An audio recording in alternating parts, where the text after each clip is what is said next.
ಅಲ್ಲಿ ಅಲ್ಲಿ ರಿಸ್ಟ್ರಿಕ್ಟ್ ಮಾಡಿದ್ದಾರೆ. ಅಂದ್ರೆ ಇದ್ರ ಉದ್ದೇಶ ಏನಂತ ಹೇಳಿದ್ರೆ, ಮಾತಾಡೋಣ ಬಗ್ಗೆ.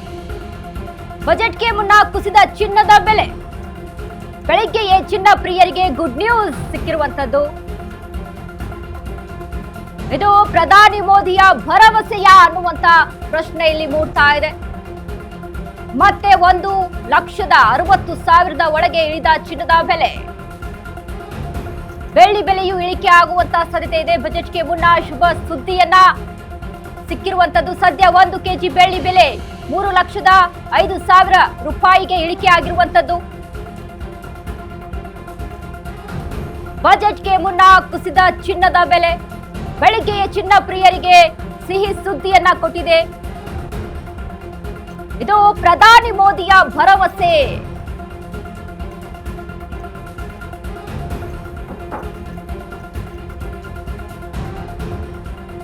ಎಸ್ ಸರ್, ಇದ್ರ ಬಗ್ಗೆ ನಾವು ಮಾತನಾಡ್ತಾ ಇದ್ವಿ. ಇದೀಗ ಸದ್ಯಕ್ಕೆ ಚಿನ್ನದ ಮತ್ತು ಬೆಳ್ಳಿಯ ಬೆಲೆ ರೈತರಿಗೆ ಒಂದು ರೀತಿ, ರೈತರಿಗೆ ಆಗಿರ್ಬೋದು, ಸಾಮಾನ್ಯ ಜನರಿಗೆ ಎಲ್ರಿಗೂ ಕೂಡ ಒಂದು ರೀತಿಯಾಗಿ ತಲೆ ಬಿಸಿ ಆಗ್ಬಿಟ್ಟಿತ್ತು.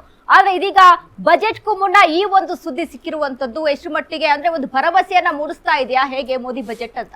ಡೆಫಿನೆಟ್ಲಿ ನೋಡಿ, ವಿಕಸಿತ ಭಾರತ ನಮ್ಮದು ಗುರಿ ಇದೆ. ಆ ವಿಕಸಿತ ಭಾರತದ ಒಂದು ಗುರಿ 2047ಕ್ಕೆ ನಾವು ಇಟ್ಕೊಂಡಿದ್ದೀವಿ. ಅದನ್ನು ನಾವು ಅಂದರೆ ನಿಜ ಮಾಡೋದಕ್ಕೋಸ್ಕರ, ಆ ಒಂದು ಕನಸನ್ನು ನನಸು ಮಾಡೋದಕ್ಕೋಸ್ಕರ ನಮ್ಮೆಲ್ಲ ಕೆಲಸಗಳು ನಡೀತಾ ಇವೆ. ಕಳೆದ 11 ವರ್ಷಗಳಿಂದನೂ ಕೂಡ ಅದನ್ನು ಮಾಡ್ತಾಯಿದ್ದೀವಿ. ಇವಾಗಲೂ ಕೂಡ ಮಾಡಲಿದ್ದೇವೆ. ಬಜೆಟಲ್ಲಿ ಇವಾಗ ಎಲ್ಲವನ್ನೂ ಬಜೆಟಲ್ಲೇ ಅನೌನ್ಸ್ ಮಾಡಬೇಕಂತ ಇಲ್ಲ. ಮಧ್ಯೆ ನಾವು GST ರಿಫಾರ್ಮ್ಸು ಅನಂತರ ಸಿಂಪ್ಲಿಫಿಕೇಷನನ್ನು ತಂದ್ವಿ. ಅದೇನು ಬಜೆಟಲ್ಲಿ ಅನೌನ್ಸ್ ಮಾಡಿದ್ದಲ್ಲ. 80 ಕೋಟಿ ಜನರಿಗೆ ಉಚಿತ ರೇಷನನ್ನು ಕೊಟ್ವಿ. ಅದನ್ನು ನಾವು ಬಜೆಟಲ್ಲಿ ನಾವು ಅನೌನ್ಸ್ ಮಾಡಿ ಕೊಟ್ಟಿದ್ದಲ್ಲ. ಕೋವಿಡ್ ಬಂದಾಗ ಇಡೀ ದೇಶದ ಜನತೆಗೆ ಸುಮಾರು 140 ಕೋಟಿ ಜನರಿರುವಂಥ ಈ ಒಂದು ದೊಡ್ಡ ಜನಸಂಖ್ಯೆ ಇರುವಂಥ ರಾಷ್ಟ್ರದಲ್ಲಿ 2 ವ್ಯಾಕ್ಸಿನೇಷನನ್ನು ಕೊಟ್ವಿ. ಅದನ್ನೇನು ಬಜೆಟಲ್ಲಿ ಅನೌನ್ಸ್ ಮಾಡಿರುವಂಥದ್ದಲ್ಲ. ಅದರಿಂದಾಗಿ ಎಲ್ಲವನ್ನ ಬಜೆಟಲ್ಲೇ ಅನೌನ್ಸ್ ಮಾಡಬೇಕಂತಿಲ್ಲ. ಈ ದೇಶದ ಜನರ ಜೀವನವನ್ನು ಸುಧಾರಿಸೋಕೆ ಯಾವ್ಯಾವಾಗ ಬೇಕೋ ಆವಾಗ ಉತ್ತಮವಾದಂಥ ಒಂದು ರಿಫಾರ್ಮ್ಸ್ಗಳನ್ನು ಈ ಸರ್ಕಾರ ತರಲಿದೆ. ಅಷ್ಟೇ ಅಲ್ಲ, ನಮ್ಮ ಗುರಿ ನಾನು ಹೇಳಿದಾಗೆ ವಿಕಸಿತ ಭಾರತ 2047. ಅದನ್ನು ಅಂದರೆ ಡೆವಲಪ್ಡ್ ಕಂಟ್ರಿ ಆಗಬೇಕು. ಈ ದೇಶದಲ್ಲಿ ಈ ಪ್ರಪಂಚದಲ್ಲಿ ಎಷ್ಟೊಂದು ಡೆವಲಪ್ಡ್ ಕಂಟ್ರಿಗಳಿವೆ, ಅದೇ ಥರ ಭಾರತ ಕೂಡ ಒಂದು ಡೆವಲಪ್ಡ್ ಕಂಟ್ರಿ ಆಗಬೇಕು ಅನ್ನುವಂಥದ್ದು ನಮ್ಮ ಗುರಿಯಾಗಿತ್ತು.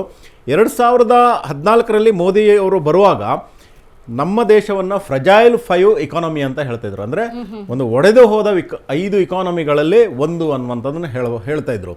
ಇವತ್ತು 11 ವರ್ಷದ ನಂತರ ಮೋದಿ ಸರ್ಕಾರ ತೆಗೆದುಕೊಂಡಂಥ ಹಲವಾರು ರಿಫಾರ್ಮ್ಸ್ಗಳಿಂದಾಗಿ ಇವತ್ತು ದೇಶ ಪ್ರಪಂಚದ 4ನೇ ಅತಿ ದೊಡ್ಡ ಆರ್ಥಿಕ ಶಕ್ತಿಯಾಗಿ ಹೊಮ್ಮಿದೆ.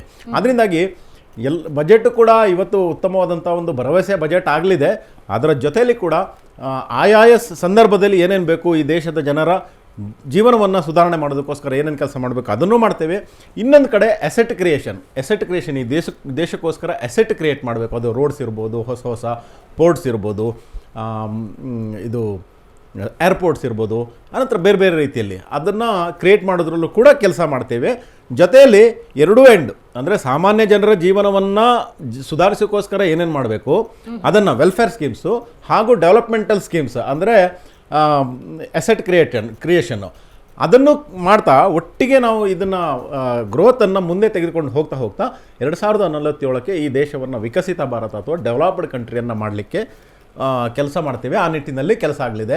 ಆನಂತರ ಚಿನ್ನ ಬೆಳ್ಳಿಯಲ್ಲಿ ಇವಾಗ ಬೆಲೆ ಇಳಿದಿರುವಂಥದ್ದು ಕೂಡ ಒಂದು ಉತ್ತಮವಾದಂಥ ಸೈನು. ಅದು ಈ ಕೇವಲ ಭಾರತದಲ್ಲಂತಲ್ಲ, ಎಲ್ಲ ದೇಶದಲ್ಲೂ ಚಿನ್ನದ ಬೆಲೆ ಏಳ್ತಾ ಇದೆ. ಈ ಅಮೇರಿಕದವರು ಅವರ ದೇಶದ ಹಿತಾಸಕ್ತಿಯಲ್ಲಿ ತೆಗೆದುಕೊಳ್ತಾ ಇರುವಂಥ ಕೆಲವೊಂದು ಏನಂತ ಹೇಳೋದಿದ್ರೆ ಟ್ರಂಪ್ ಅವರು ಹುಚ್ಚ ನೀತಿ ಅಂತ ಹೇಳ್ಬೋದು ಏನೋ. ಅದರಿಂದಾಗಿ ಏನಾಗ್ತಿದೆ, ಎಲ್ಲ ದೇಶಗಳಲ್ಲಿ ಬೆಲೆ ಜಾಸ್ತಿ ಆಗ್ತದೆ. ಚೈನಾದಲ್ಲೂ ಜಾಸ್ತಿ ಆಗಿದೆ, ಸಿಂಗಾಪುರಲ್ಲೂ ಜಾಸ್ತಿ ಆಗಿದೆ, ಭಾರತದಲ್ಲೂ ಜಾಸ್ತಿ ಆಗಿದೆ. ಇದು ಭಾರತದಲ್ಲಿ ಕೇವಲ ಅಂತಲ್ಲ, ಕೆಲವೊಂದು ಕಡೆ ಕಾಂಗ್ರೆಸ್ನವರು, ವಿರೋಧ ಪಕ್ಷಗಳು ಸುಮ್ಮನೆ ಸರ್ಕಾರ ಇದನ್ನು ಏರಿಸ್ತಾ ಇದೆ ಅನ್ನುವಂಥ ಒಂದು ಆರೋಪವನ್ನು ಮಾಡ್ತಾರೆ. ಹಾಗಾದರೆ ಚೈನಾದಲ್ಲೇನೋ ಭಾರತ ಸರ್ಕಾರ ಇದೆಯಾ, ಸಿಂಗಾಪುರದಲ್ಲಿದೆಯಾ?